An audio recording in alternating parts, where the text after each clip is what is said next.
Hey guys, this video we're going to take a look at this Dremel Versa high-speed power cleaner that I recently picked up. I want to go through all the features, the accessories that it comes with, tell you some of the things I like and some of the things I don't like about this guy. So if you're interested, hopefully it'll give you some insights that help you make an informed purchase or not.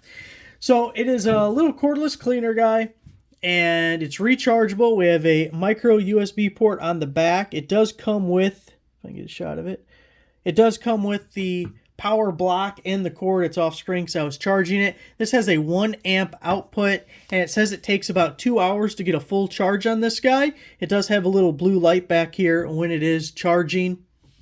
Some of the accessories that we get, first off, what I really like is, I knew that wasn't going to stay, this little splash cup.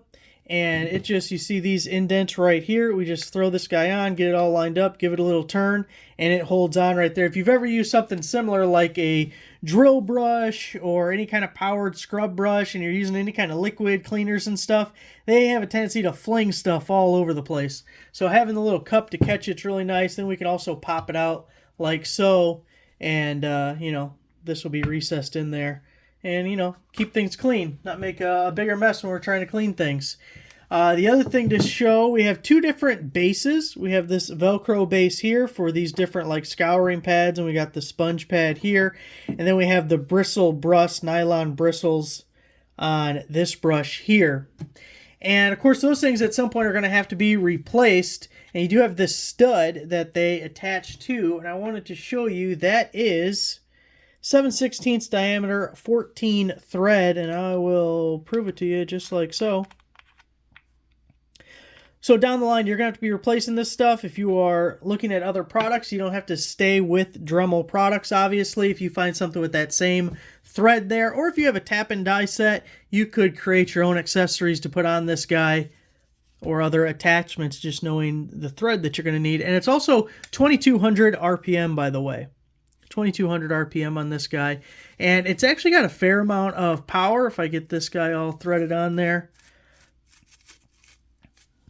we have the power button right here. It's a simple on off. There's not different speeds, it's not variable, just that switch like so. But I'm pushing very hard, harder than you would probably reasonably use this tool, and I can't stop it. Slow it down, but can't stop it. So it's got a fair amount of power, more than I expected. I thought, you know, sometimes you get something like this and it's super low torque and you just touch it to something and it comes to a complete stop, and then it's super hard to clean with because it doesn't have any scrubbing power. But this one works really well. Now, a couple of measurements I wanted to give you just so you have an idea when you do have to get your replacements. This Velcro base pad is about 2 inches in diameter, and then the pads that it comes with are about 2.5 inches. So those are the sizes you'll be looking at. You could probably go up to 3 inches. Just know you're not getting pressure really around the edges. But if we look at our cup here, the diameter is 3 3/8 about on that. So that'll fit inside the cup.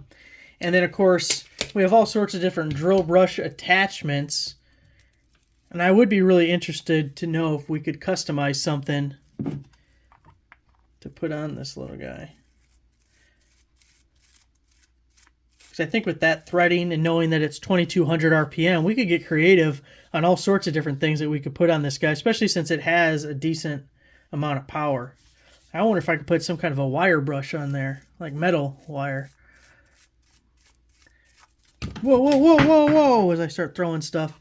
It's got this kind of rubbery grip top on it, and it's pretty comfortable in your hand. You know, put it in your palm like that. Your finger can easily get to the power button and everything. The other thing I wanted to point out that I'm not a huge fan of is the charge port here. It says on the paper, water resistant. Well, one thing that makes it less water resistant is your charge port's just hanging out. I'm really surprised there's not some kind of a silicone plug or something like fashioned in the same way that this is right here. Why not have a separate piece or have it attached to this, like a little piece connecting the two, where you had a plug you would pull out to, I mean, it doesn't hurt to keep water out of the charge port. And you're not going to use it in a pool or something, but you could certainly be using it in a bathroom or an area where it would be reasonable to think water is going to get in that charge port, and it's not going to do it any favors.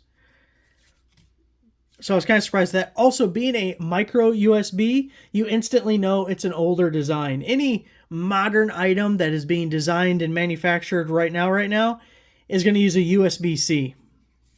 If they were to design this product right now, there's no way they would use a micro USB. So I don't know what year this came out, but it's definitely older. And that doesn't mean it's bad or anything. I mean, there's plenty of things that still use micro USBs that we're using, but just know that it's older. And that's kind of one of the dead giveaways on that. But there it is. Hopefully that was helpful. Thanks for watching.